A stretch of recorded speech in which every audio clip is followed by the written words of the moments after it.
Hello students, welcome to Sagar Sharma classes. आज हम आपके लिए लेके आए हैं इनकम टैक्स के मोस्ट इम्पोर्टेंट एमसीक्यू। ये क्वेश्चन काफ़ी हार्ड लेवल के हैं, मतलब ऐसे क्वेश्चन है जो एग्ज़ाम लेवल के हैं।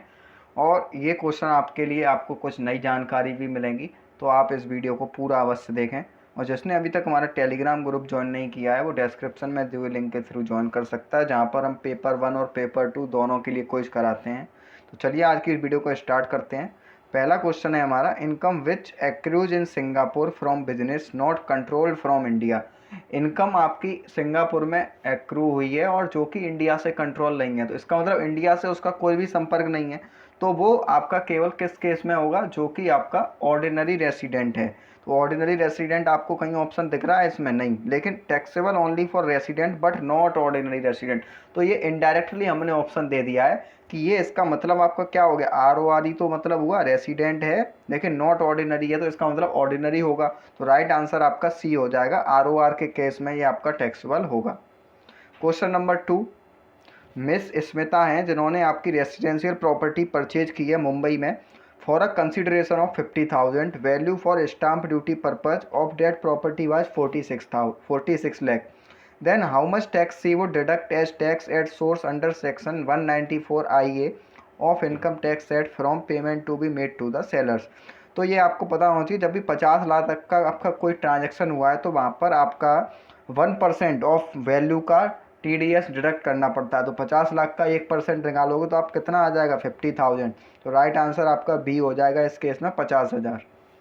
Question number C3, gratuity received by a director who under the relevant contract is not an employee or servant of a company is assessable under the head of income।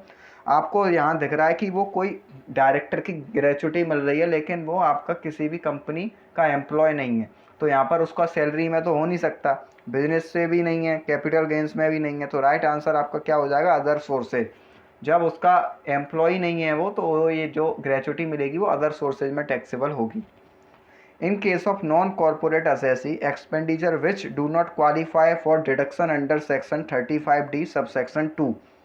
तो ये जो आपका है, अगर आप preparation feasibility report बनाते हो ये भी अलाउड है, प्रिपरेशन ऑफ प्रोजेक्ट रिपोर्ट ये भी अलाउड है, कंडक्टिंग मार्केट सर्वे ये भी अलाउड है, लेकिन जो एक्सपेंडिचर किया है एक्विजिशन ऑफ मशीनरी पे वो इस सेक्शन में नहीं आता है, ये आपका डिसअलाउड हो जाएगा। तो राइट आंसर आपका डी हो जाएगा।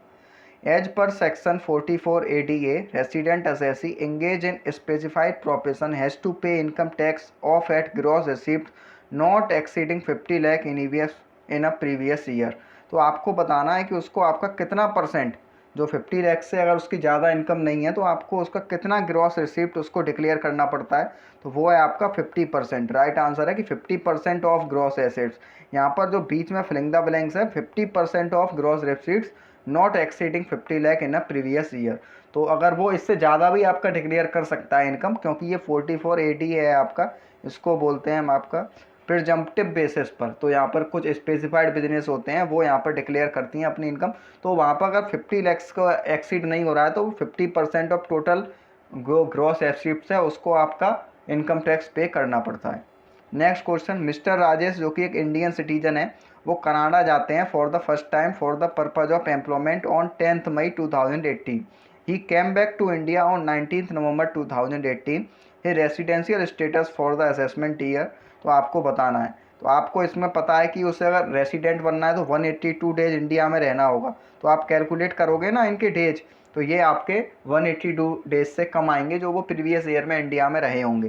तो जो राइट आंसर है वो आपका बी हो जाएगा, नॉन रेसिडेंट है, क्योंकि इस केस में अभी मैंने यहाँ कैलकुलेट करके नहीं है क्योंकि यहाँ जगह कम है। तो आप कैलकुलेट करोगे तो 173 डेज आएंगे जो कि वो इंडिया में रहें। तो 173 इसका मतलब वो रेसिडेंट नहीं बन सकते, वो नॉन रेसिडेंट हैं। Next question, which of the following allowance is not taxable in the hand of employ.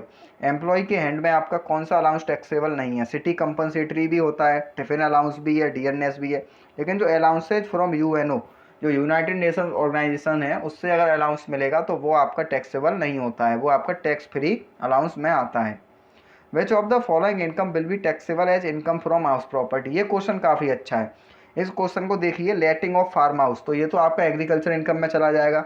Letting of office building, इसको चलो देखते हैं। लेटिंग ऑफ ओपन प्लॉट, तो ये भी नहीं है, ये भी आपका अदर सोर्सेज में जाएगा। सब लेटिंग ऑफ हाउस, ये भी आपका इनकम फ्रॉम अदर सोर्सेज है। तो जो ऑफिस बिल्डिंग को अगर आप लेट करते हो तो वो आपकी हाउस प्रॉपर्टी में आ जाएगा। तो राइट ऑप्शन आपका बी हो जाएगा।